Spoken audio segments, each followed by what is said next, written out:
akhbarahu annahu sami'a Rasulullah sallallahu alaihi wasallam. Jadi Muhammad bin Jubair bin Mut'im mengkabarkan kepadaku bahwa Jubair bin Mut'im ini jadi dua orang dari dua generasi.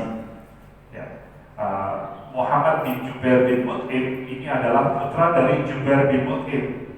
Jubair bin Mut'im itu mendengarkan ketika Rasulullah bersabda, berarti Jubair bin Mut'im ini adalah generasi sahabat. Muhammad bin Jubair bin Mut'im adalah generasi tabi'in. Jadi itu ya urutannya. Rasulullah, generasi sahabat adalah orang-orang yang pernah membersamai Rasulullah SAW di kala hidup, dan kemudian dilanjutkan oleh generasi tabi'in, yaitu generasi yang tidak pernah bertemu dengan Rasulullah SAW, bertemunya hanya dengan generasi sahabat. Nah, Jubair bin Mut'im ini mendengarkan sami'a Rasulullah SAW annahu, ya, bahwa sesungguhnya aku mendengar Rasulullah SAW bersabda, yaqul la yadkhulul jannah qati'ur rahim, tidaklah masuk surga orang-orang yang memutus silaturahim. Jadi korelasinya dekat. Kalau yang sebelumnya adalah Rasulullah menyatakan inna rahmatan la tanzilu ala qaumin fihim qati'ur rahim, bahwa sesungguhnya rahmat itu tidak akan turun kepada kaum yang di dalamnya ada orang-orang yang memutus silaturahim. Maka diperkuat dengan asar ini, hadis yang diriwayatkan dari Jabir bin Mut'im. Dikatakan Rasulullah bahwa la yadkhulul jannah, tidak akan masuk surga. Dan ini struktur kata-katanya ini sudah tegas ya. La tadkhulul jannah, tidak akan masuk surga qati'ur rahim, yaitu orang-orang yang memutus silaturahim. Jadi ini tegas banget ya. Kalau tadi sempat kita gambarkan dengan kondisi kekinian, hanya gara-gara misalnya beda partai, beda pilihan dan seterusnya, kemudian gak ada silaturahim, itu bencana besar ya. Itu bencana besar buat negeri ini. Bencana besar buat negeri ini. Karena memutus silaturahim ini di sini diancam dengan tidak akan masuk surga. Kan repot kalau seluruh negeri ini atau minimal seluruh kebun baru ini gitu, orang-orangnya ribut hanya gara-gara tadi pilihan-pilihan yang berbeda. Ini kita nggak akan bertemu dengan masyarakat warga kebun baru di surga. Nauzubillah min dzalik. Kita kan berharap yang masuk surga itu kan gak cuma keluarga kita saja. Kita berharap juga bertemu dengan tetangga-tetangga kita, dengan jamaah masjid ini, dan seterusnya dan seterusnya. Kita harapannya seperti itu.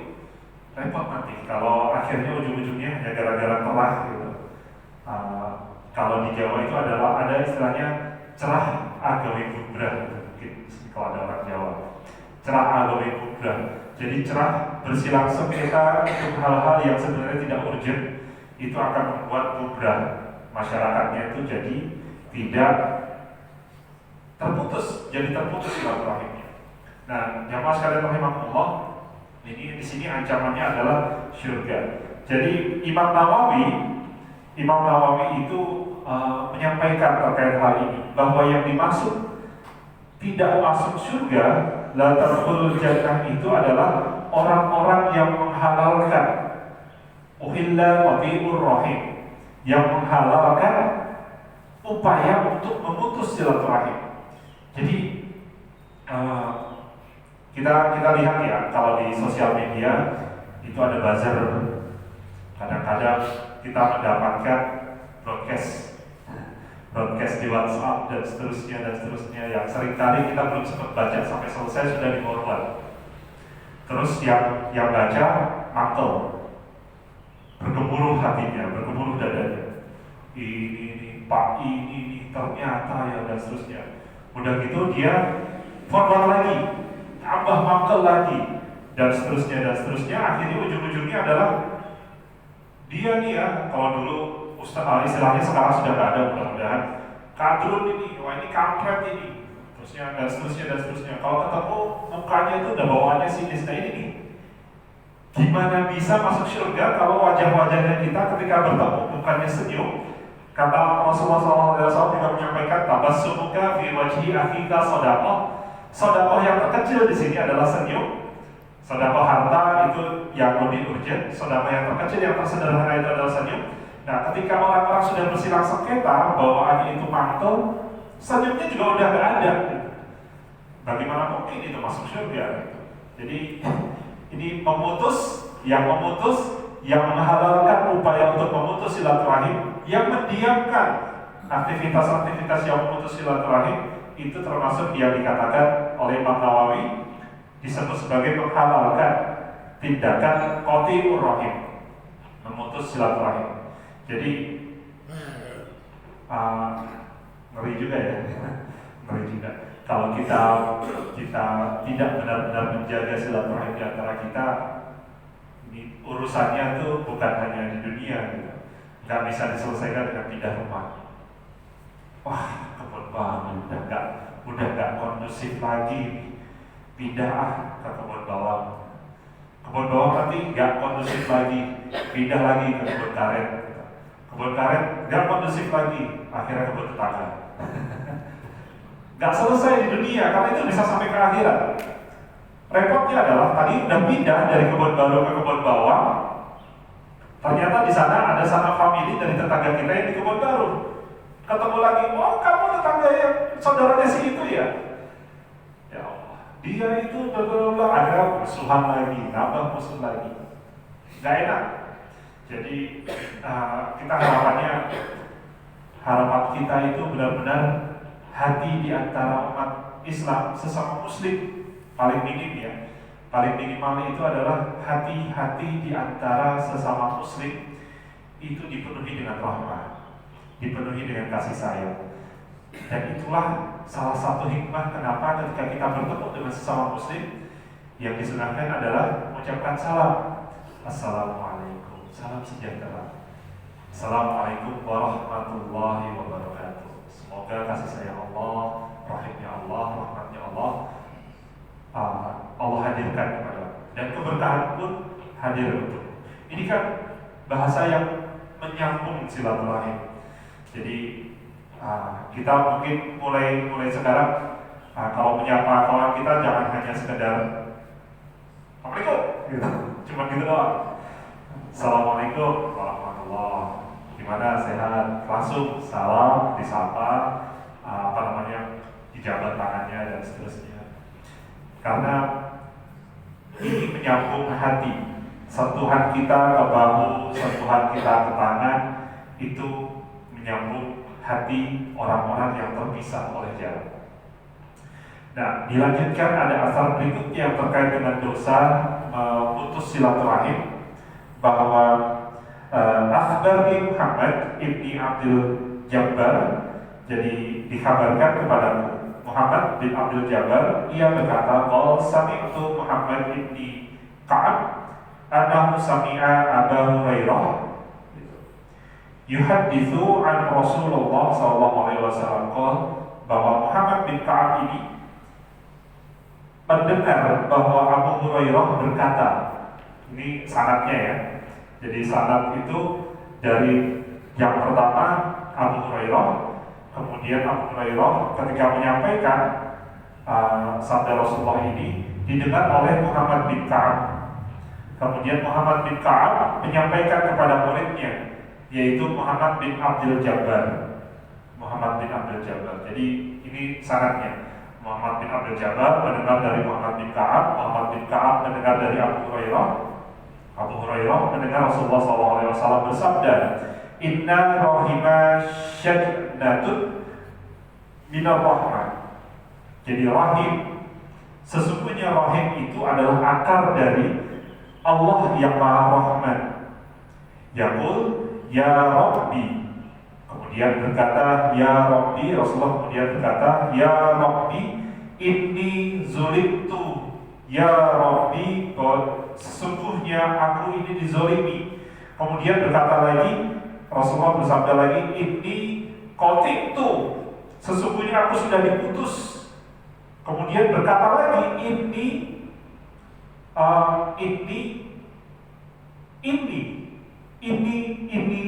gitu. Jadi kalau sampai seseorang kemudian yang merasa diputus silaturahimnya, yang diputus dengan kezaliman dan seterusnya, itu meminta kepada Allah, ya Rabbi, gitu.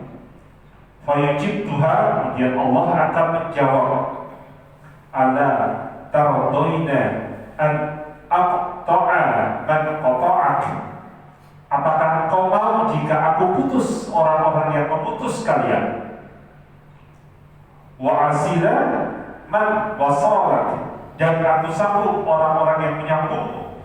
Jadi ini langsung dijawab sama Allah. Jadi salah satu bahaya dari bertindak zalim itu adalah ketika orang-orang yang dizalimi meminta kepada Allah.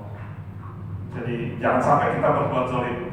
Termasuk sebenarnya ketika kita di angkutan umum Jaklingko udah nggak bisa merokok. Kalau di angkot ngerokok, kemudian penumpang yang lain begini-begini. Kalau cuma begini-begini saja, kita masih bersyukur. Jadi kalau pas ada penumpang, insya Allah bukan di antara kita merokok di angkot, kemudian tetangga kita sesama di angkot itu begini-begini. Kalau cuma begitu aja bersyukur. Tapi kalau sampai, Pak, ganggu nih Pak, wah itu bahaya itu. Kalau sampai dia kemudian berdoa kepada Allah, ya Allah, ini gimana sih nih, nggak tahu diri merokok di angkot. Ditambah lagi ada kata-kata ini, ada yang lagi hamil, itu Allah jawab, bahaya itu untuk yang merokok. Aktivitasnya hanya merokok. Tapi karena ada orang yang merasa terzolimi, itu gara-gara rokok itu diharamkan atas dia syurga. Bahayanya di situ. Tapi tidak hanya rokok ya, yang lain juga. Misalnya naik angkot belum mandi, aromanya kemana-mana. Udah gitu tangannya begini-begini gitu. Bukan begini lagi, penumpang yang lain tutup hidung gitu. Itu juga zalim. Jadi jemaah sekalian rahimahullah, segala hal yang didekatkan sifatnya kepada kezaliman ini adalah dikaitkan dengan aktivitas memutus silaturahim. Jadi bahaya. Jadi jangan sampai kita terkait dengan asar ini adalah jangan sampai kita melakukan kezaliman apapun bentuknya. Tadi yang seringan-ringannya tadi asap rokok atau naik angkot dalam keadaan keringetnya luar biasa, belum sempat mandi, aromanya kemana-mana, bahkan mungkin sampai sopir saja untuk jendela yang belakangnya karena begini. Kalau sampai itu yang terjadi ya itu tidak akan zalim. Kita mungkin nggak merasa gitu. Semoga Allah Subhanahu Wa Taala mengampuni dosa-dosa kita, baik yang disengaja maupun yang tidak disengaja, termasuk kezaliman-kezaliman yang mungkin kita jalankan tanpa disengaja. Dan Allah mengampuni kita. Allah maafkan. Jadi jemaah sekalian rahimahullah, dari dua asar yang ada, silaturahim ini sudah dikaitkan dengan tidak masuknya surga. Jadi kalau memutus silaturahim tidak masuk surga. Kalau memutus silaturahim tidak mendapatkan rahmat. Kalau memutus silaturahim itu sama saja dengan tindakan zalim, dan orang yang zalim diharapkan atasnya surga. Maka ini mudah-mudahan insya Allah pagi ini kita semakin menguatkan pemahaman kita bahwa silaturahim itu sangat urgent sekali, sangat penting sekali. Jadi dalam manajemen itu ada dua level, urgency dan importance. Urgent, kalau tidak important, tidak penting, itu berarti belum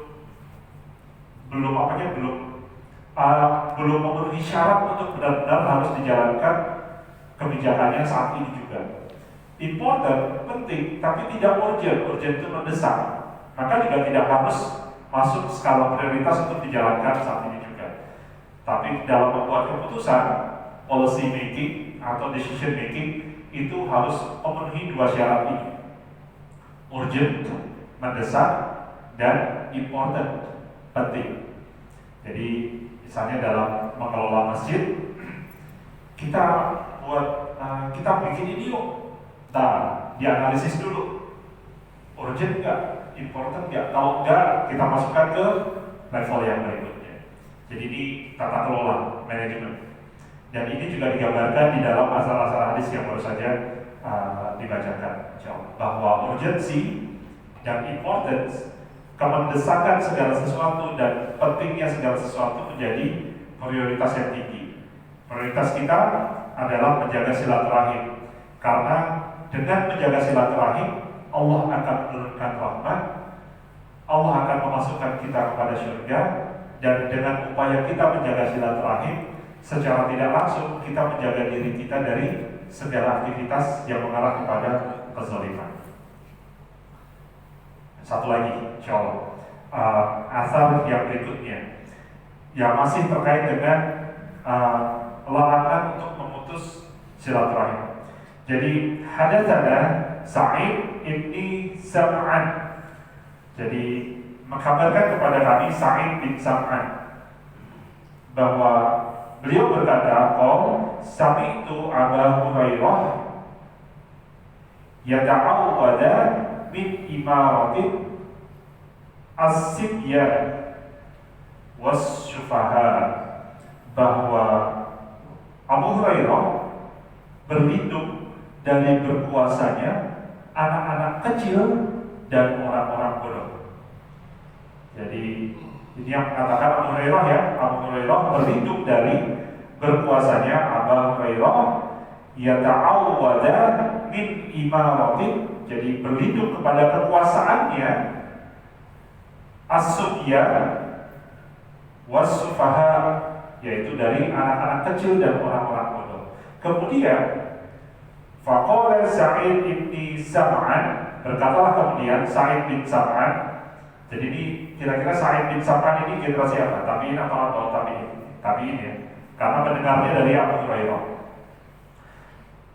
Sa'id bin Sam'an kemudian berkata, fa'akhbarani Ibni Hasanah al-Juhani, berkata bahwa Ibnu Hasan al-Juhani lalu memberitahuku annahu qol li Abi Hurairah, memberitahuku bahwa Abu Hurairah pernah berkata, ma ayyatu dzalik, apa tanda-tandanya, apa tanda-tanda dari berkuasanya anak-anak kecil dan orang-orang bodoh. Abu Hurairah kemudian menjawab bahwa tanda dari berkuasanya anak-anak kecil dan orang-orang bodoh itu adalah an-tuqta'al arham, silaturahim yang diputus, wa yuta'al mughwi, dan orang yang mengajak kepada kesesatan, wa yu'sal mursyid, dituruti juga orang yang mengajak kepada kesesatan itu dituruti, serta kemudian mengajak kepada menentang kebenaran. Jadi salah satu tanda dari berkuasanya anak-anak kecil dan orang-orang bodoh adalah ketika silaturahim itu terputus, kemudian yang berikutnya adalah amar munkar wa nahi ma'ruf. Jadi kalau yang sejatinya adalah kita perjuangkan amar ma'ruf nahi munkar, menyeru kepada kebenaran dan menentang yang munkar, maka tanda-tanda dari hal yang Abu Hurairah berlindung daripadanya adalah amar munkar wa nahi ma'ruf, ketika orang-orang menyeru kepada kemungkaran dan kemudian menyerang segala bentuk kebenaran. Nah, apakah zaman ini seperti ini? Saya juga agak merinding. Jadi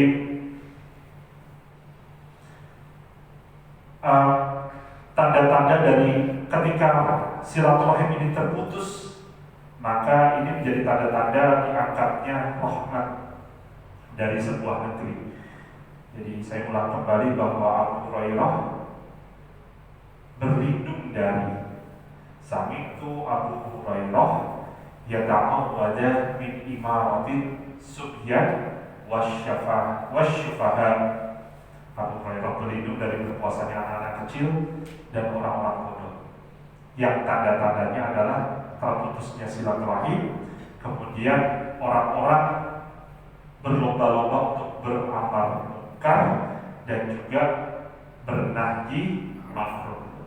Nauzubillah min dzalik. Ini gimana nih Bapak? Kita sedang merasakan ya konteksnya kita dapat ini saat ini. Silaturahim di antara anak bangsa rusak, dan rusaknya untuk hal-hal yang sepele, hanya karena perbedaan-perbedaan yang perbedaannya itu finalnya hanya kurang dari 5 menit di kotak suara, tapi dampaknya sampai satu negeri ini seperti ini. Kemudian di ruang-ruang publik dengan sangat mudahnya, tidak hanya di Indonesia, hampir di seluruh dunia, hampir di seluruh dunia itu kita merasakan orang-orang untuk mengkampanyekan kebajikan itu sangat mudah dan sangat nyaman sekali. Mengkampanyekan LGBT, mengkampanyekan segala hal bentuk kemungkaran itu mudah sekali, bahkan seakan-akan gak dapat tantangan. Mengkampanyekan bahwa separate parents, orang tua yang sudah berpisah, itu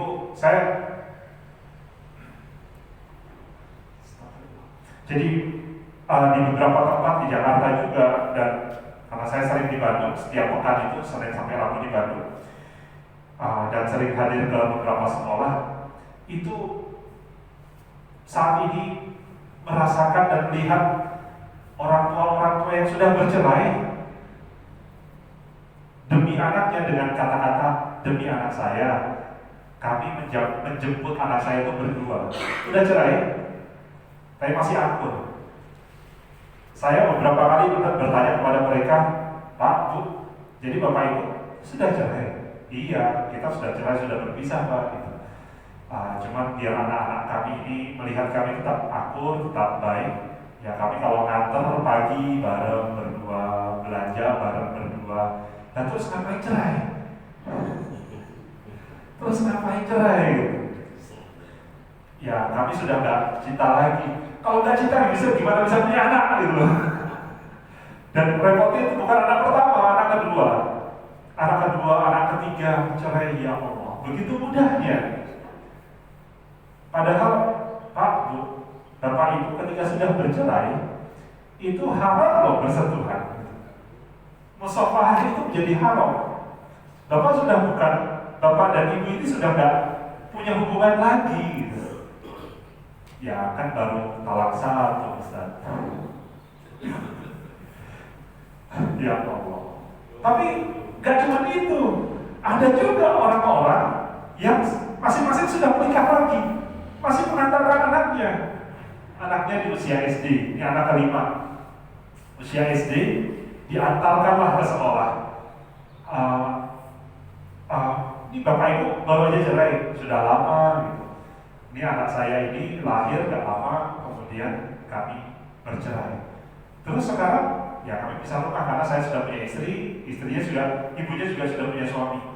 Terus ini ngantar anaknya bareng-bareng, iya. Ya Allah, ngapain cerai gitu. Jadi ini hal-hal yang makin dilihat lazim oleh orang-orang yang seharusnya tidak lazim. Jadi seperti berbuat hal yang Allah anggap salah itu seakan-akan jadi mudah, jadi gak ada masalah. Ini bahaya. Kemudian juga ketika judi online. Judi online itu kesannya bukan kesannya memang haram kan ya, sudah jelas itu haram. Judinya itu haram. Mau online mau offline itu tetap haram. Nah, judi online itu tidak hanya, kalau dulu judi itu hanya ada di Mangga Besar, Mangga 2, atau di Highlight, atau di kafe-kafe yang besar-besar. Sekarang judi sudah masuk ke handphone. Dan tidak hanya handphone kita yang dewasa, masuk juga ke handphone anak-anak kita. Melalui iklan, slot-slot itu. Slot-slot sahamnya, game-game slot. Itu korbannya sudah mulai banyak. Di wilayah Jakarta Utara, di wilayah Tanjung Priuk, Pademangan, Penjaringan, itu saya menemukan ada beberapa anak Ada beberapa orang tua yang mengeluhkan anaknya itu terlibat judi online dan ruginya itu, hilangnya itu gak cuma puluhan juta, gitu. Gak cuma 10 juta maksudnya puluhan, tapi bisa sampai 15, 20 dan seterusnya. Dan kemarin sempat bertemu dengan mantan penjudi yang sudah tobat lah, sudah tobat. Jadi kalau kita menang, kita itu akan mengkabarkan kepada orang, sistem judi ini baik. Saya dapat 15 juta, saya dapat 40 juta. Itu ujungnya, padahal itu nggak menutup kerugian yang selama ini kita alami. Oh begitu, iya. Karena judi itu kalau belum habis 100-200 juta itu nggak akan menang. Ya bandarnya nggak akan dapat untung lah. Kalau baru masang 5.000 langsung dapat 10.000, boncos itu bandarnya.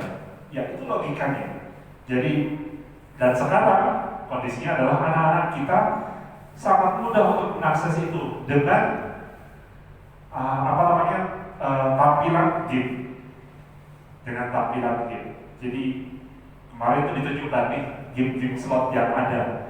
Ternyata ini bentuknya game gitu. Aplikasinya tuh game dan itu sangat mudah untuk di-download di handphone. Nah, yang punya anak-anak kecil, hati-hati dicek itu handphonenya. Kalau mulai itu anak-anak kita handphonenya tuh di password, udah gitu passwordnya berlapis-lapis, pakai face recognition, kemudian pakai fingerprint, kemudian pakai pattern, pakai pin.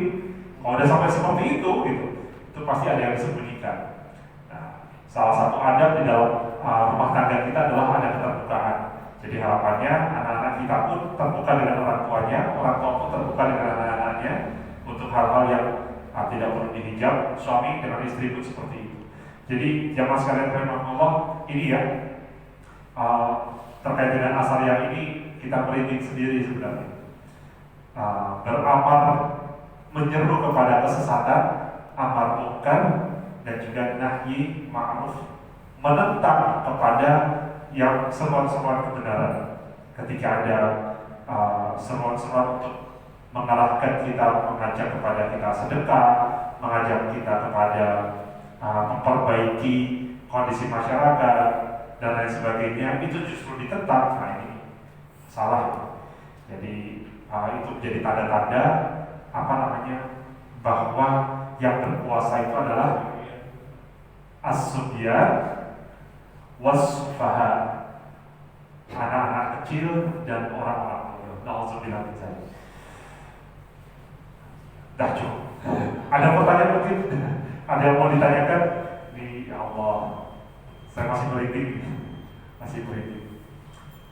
Ini nikmatnya berinteraksi dengan sistem adab ya. Berinteraksi dengan sistem adab itu seperti kita, kalau kata orang Jawa itu, melihat kocok begolo gitu. Kocok begolo itu seperti cermin. Kita melihat kok sejarah berulang ya. Ya melihat mudah-mudahan Allah selamatkan kita dari segala bentuk kezaliman, dari segala bentuk kerusakan, dan Allah mengumpulkan kita di surga yang kelak insyaallah. Baik, ada yang mau ditanyakan? Tafadhol.